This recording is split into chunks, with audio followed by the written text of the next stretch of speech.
Hello and welcome back. Your home should be the antidote of stress, not add to it. But as parents, this can feel like a complete fantasy with the toys and the mess and the chaos.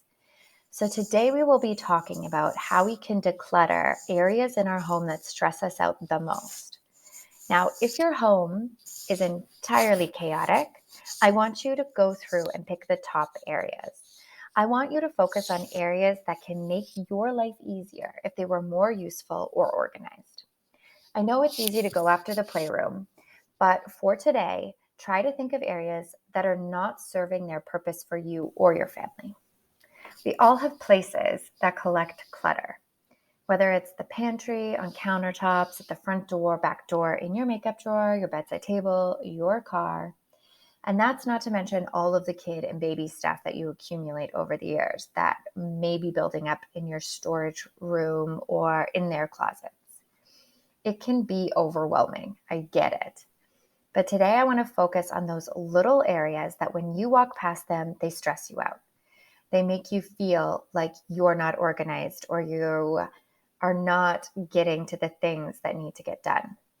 So walk through your home, look for those areas that don't feel beautiful or like they're serving their purpose for you. Now, for me, I tend to accumulate clutter around my day planner because I throw the mail on top of it. I throw schoolwork, I throw my phone charger, what have you. And so it drives me crazy because I don't like clutter on my countertops. I tend to be someone that keeps everything behind closed doors, which is another area that I like to accumulate clutter because out of sight, out of mind. So make note of the type of person that you are and how you deal with your clutter and your mess. Do you have a lot of things that you keep out on your countertop and you're totally okay with that? Or are you someone that likes to shove things behind closed doors? Because this will help to identify what kind of organizational strategies will work for you. Organization and decluttering is not a one size fits all. So, if you're following someone that says like not to leave anything on their countertops, but you're totally fine with that, then you don't need to listen to that. I tried the approach of the perfectly color-coded pantry and the clear bins with the labels. But for me, because I like quick and easy and I tend to throw things into closets, it just created more stuff in the pantry and it created more of a headache because I wasn't going in and I wasn't following through with putting them in those bins. So I had to create a new system that worked for me. So make sure that you're paying attention to what's going to work for you and then strategize to find solutions for what's going to serve you best. Today, the purpose is less about how we organize our items because we want to first declutter them. So find 3 to 5 areas that you feel confident taking on and schedule them into uninterrupted time. Don't try and just go right for the garage and just handle it all in one afternoon. It's going to be overwhelming. It's going to make you feel worse. And then you're going to give up and not feel great about it. So don't get distracted also. Like if you see something out of place and you go to put it into the kitchen and then you see stuff in the kitchen that you start cleaning up and you never get back to there, try not to get distracted. Choose one area and stick to that area until it's finished. Don't overdo it. Just tackle these areas the same way that you did with your clothes and start really by creating those 4 piles that we talked about yesterday. So the keep pile, the toss pile, the sell pile, and the donate pile. But the other thing that I want you to do is when you're tackling these areas and moving forward, when you go to declutter and clean and organize and tidy other areas, bring with you either like a laundry basket or a little basket that you can collect things that don't belong in that room. So I do this now on a daily basis because with my kids, I find toys in my makeup drawer and teddies in my closet and rocks basically everywhere. So anytime I go through and just do like a quick tidy up, I now bring that little wicker basket with me everywhere I go so I can throw things in it and then go put them back into the right places that they need to be. So for you, while you're decluttering, also have a 5th category where you can put things that just don't belong in that room, in that spot. Now, I want you to go through item by item, like we had done with your clothing. And I want you to look for broken things, broken items, things with missing pieces, things that just seem like a charger and you don't know where the phone is for it, things like that that just completely don't serve a purpose for you anymore, and either toss or recycle them. And again, if you are donating, don't let the items sit in your garage or your car for months. If you come across any broken toys of your kids or like Happy Meal toys, just toss them, unless there's something that is like beloved by your child and they play with it often. Broken toys are something that's easy to get rid of. It's broken, it can't be fixed. So you can kind of let it go without having to consult them and really like walk them through it. And Happy Meal toys, they're likely never going to remember that they even had it. And they just take up space. So let's say your first area that you're going to look at is your makeup and beauty kind of drawer or area of your home. Because as women, I feel like most of us just seem to collect like bottles and bottles of shampoo and creams and samples and perfumes and all of these sorts of things. And what ends up happening is because we spend good money on them, we don't ever throw them away, even though we buy new ones that we like better or just move on or find them that they're not working. And these things have a very short shelf life. So yes, you spent good money on them. Maybe be a little more careful with how you spend your money. Spend it more wisely next time, because these things probably have expired and are now just taking up valuable real estate in your home. So I've provided a little chart here that you can use if one of your areas is your bathroom. So you can look for things that have expired. Also on all makeup and shampoos, there's a little tag that shows like 18 or 12, and that is how many months until it expires. So likely you have a lot of stuff that's just garbage in your makeup drawers. So it's an easy place to start if you're looking for a place that could be more useful and better organized. Now, then I want you to ask if whatever item you're looking at is serving a purpose, if it's useful or not. And if it's not, let it go. I know that things get complicated when we start to ask ourselves like the ifs, the ands, the buts, the shoulds. Maybe something is an heirloom and you really want to keep it and it's not serving a purpose. You can hold on to it for now. But ask yourself these questions so that it keeps it simple. So let's say you receive something as a gift and you just feel bad getting rid of it because it was such a thoughtful gift. It just really isn't your style, or you just don't really use it. You can still be appreciative of the gesture without having to keep the possession of the item. Um, and so you can let it go. It's okay.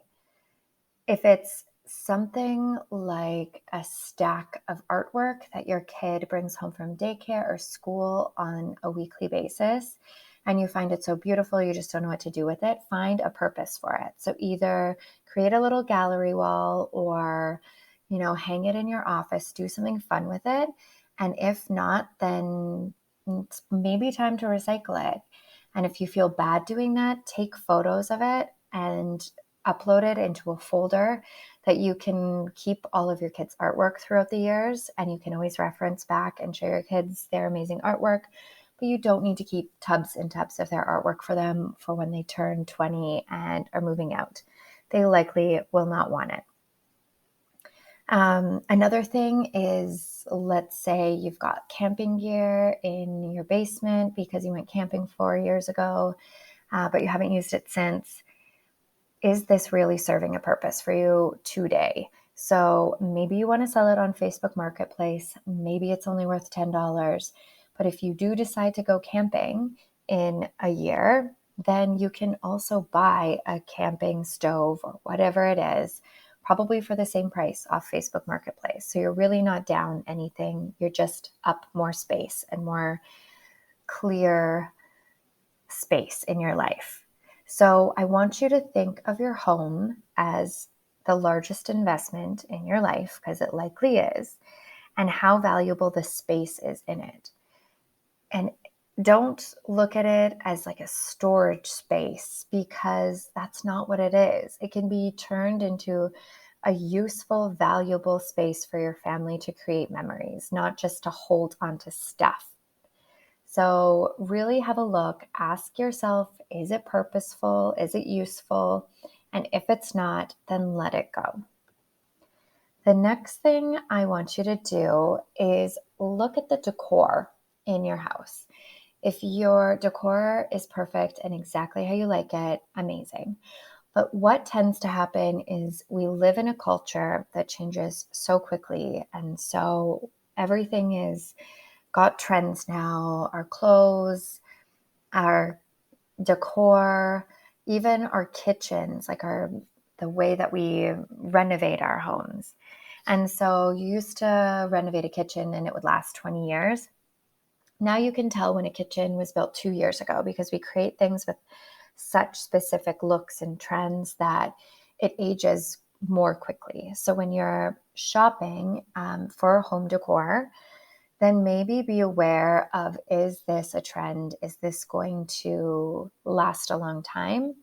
And if not, then avoid buying it, because it will turn into clutter and pile up. And, it costs money, and you can create more by having less. So avoid shopping for really high, trendy items. And then spend your money on things that you actually love and you find beautiful. So try and avoid super trendy things like art or pillows or decor, rugs, um, because they're going to change seasonally.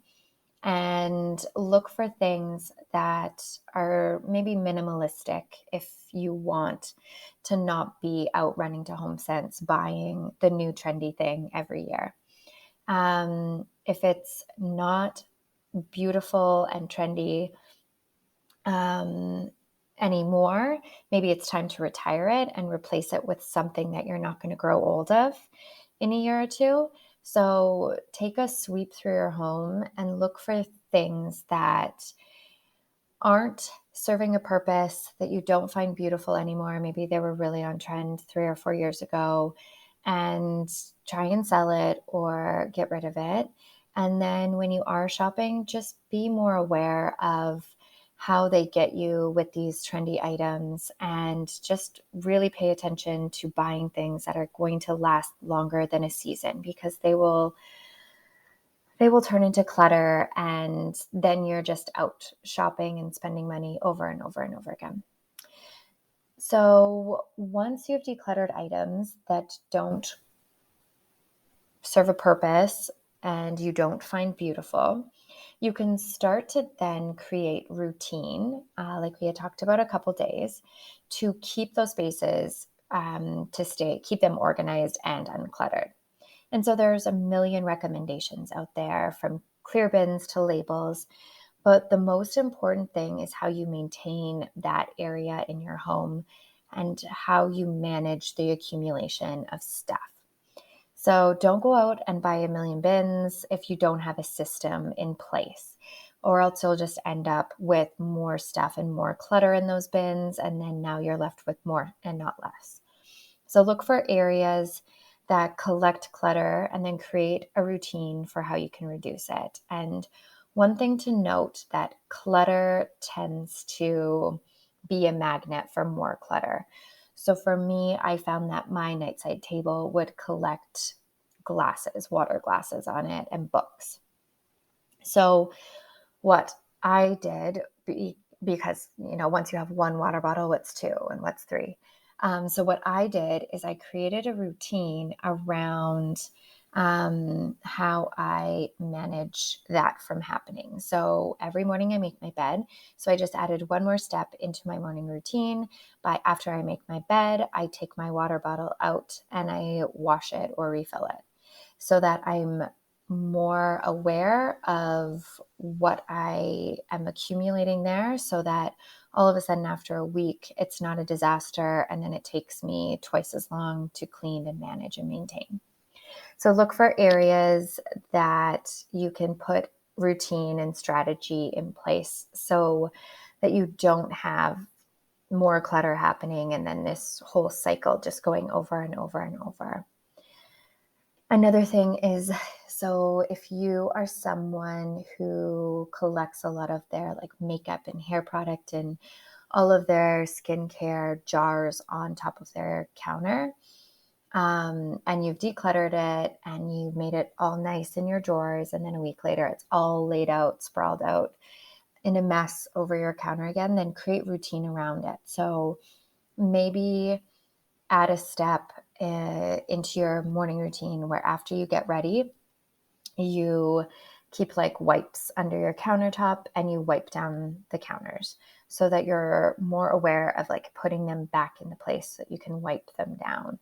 Or maybe while you're getting ready, after you're getting ready and you've brushed your teeth and you're swishing your mouthwash, that's when you start to put your stuff back into their right places. So just first focus on minimizing the clutter that you do have, and then create routine around those problem areas to keep the clutter minimized as well. And then after that, you can go ahead and buy bins if you need to, but don't make that the first thing, or else you don't have the routine in place to keep yourself organized. There's so much to do inside of our home that it can be overwhelming. And when we have not even touched on the kids' items and the kids' clothes, or the big problem areas like the garages and the storage spaces and the costume boxes, then, it might not feel like you're super organized. But if you can get ahead of those problem areas and find systems in place for getting those little problem areas fixed, then you can start to move on to the big things and get those organized. So I want you to focus this week and for these next couple days on minimizing those little spots that stress you out when you walk past them, so that you can really identify those areas and then try to create routine around them. See what's working, see what's not working, see what your organizational personality is, so that you can declutter and de-stress from the everyday stuff that piles up. So this is your homework for today. I also have a journal prompt, and then we will be back tomorrow to tackle how you can create better schedules and release some of the responsibility that you're carrying, and how you can delegate some of the invisible load that we're all carrying. So get at those 3 to 5 areas this week and say goodbye to what's not serving you anymore so that you can just find more space and peace of mind and clarity. So thank you for your time today and happy decluttering. Thank you.